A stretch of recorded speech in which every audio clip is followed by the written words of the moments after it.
Welcome to tonight's 5 on 5. The special guest you may recognize has been here several times, Senator Ron Wyden. Thank you so much for joining me. Thanks for having me back. All right, in your trip through Oregon, some of the things that are on our radar: Josephine County, the tax levy to help offset loss of timber payments. It's coming up on May 15th. Where have you kind of seen this headed?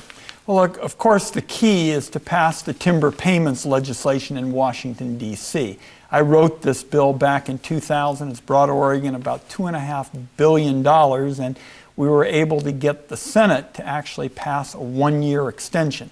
So now it's the job of the House of Representatives to pass the legislation we passed in the Senate, and of course that'll provide a little bit of relief to Josephine County. Of course, the real answer is, in addition to the timber payments legislation, to get our folks back in the woods, particularly thinning out the millions and millions of acres of overstocked stands, preventing fire, putting our people to work, and making clean energy such as biomass.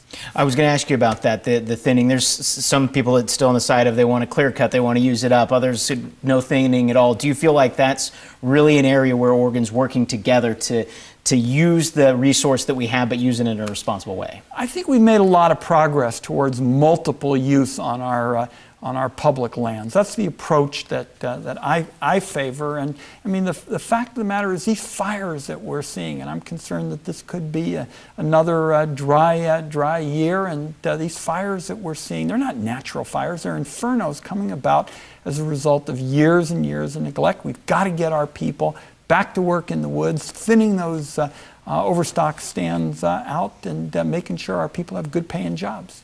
On to from the woods to healthcare, where a lot of people lately, the constitutionality of the healthcare laws that was passed. Where do you stand on this now after everything that went through the Supreme Court, and what do you see happening in the future? I believe Oregonians know that I did want a different approach. I had a bipartisan bill, 7 Democrats, 7 Republicans, where for the amount of money we're spending today, everybody in America could have a coverage like their member of Congress. Now, we didn't get what we wanted. We got some parts of our bill, the marketplace, what's called the exchange, so that you can hold insurance companies accountable.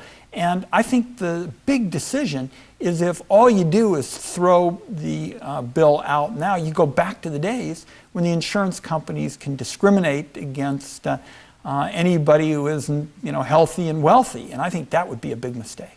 All right, a few more questions for you, so stick around. More 5 on 5 right after the break. Welcome back to the 5 on 5. The guest is Senator Ron Wyden. We've been talking about timber payments, talking about health care. I want to expand on that. There also is concerns, not just the constitutionality of the law, but the amount of money that it's going to put into deficit. One recent economist said $340 billion to the deficit, not to reduce it.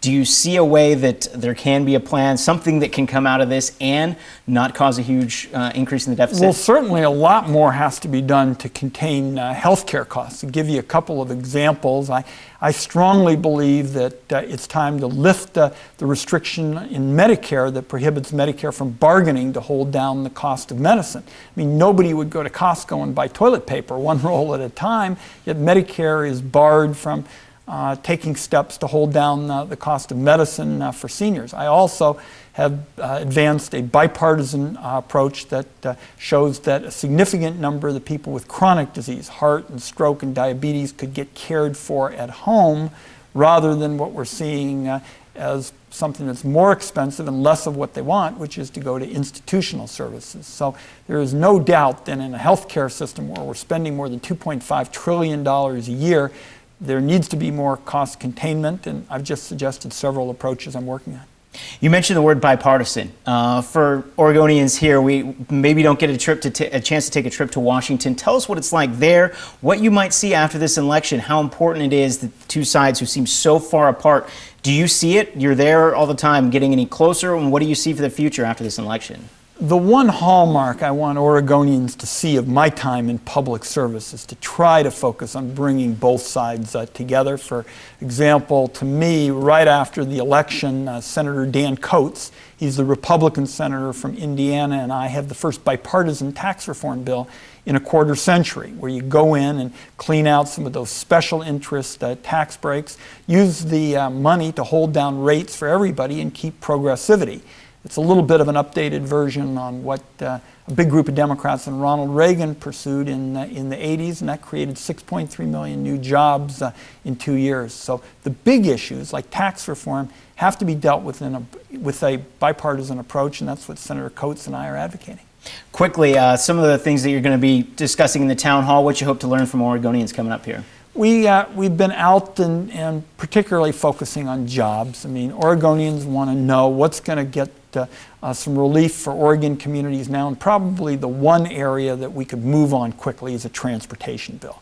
There is no economic multiplier for our state like transportation, because it means you have salaries for folks working on the projects, and the construction companies, and then the restaurants who make sandwiches for the folks doing the work. It's a big economic multiplier, and again, the Senate has passed a transportation bill. Hope we can get the House to do it. That's something that would put a real shot in the arm for the economy. I'd put that, plus getting people back to work in the woods with the thinning projects we discussed, and then the tax relief I have with Senator Dan Coates, Republican of Indiana, would be 3 steps we could take to strengthen the economy, create jobs now. All right, Senator, thank you much. Thanks for having me. All right, that's it for the 5 on 5. More news right after the break.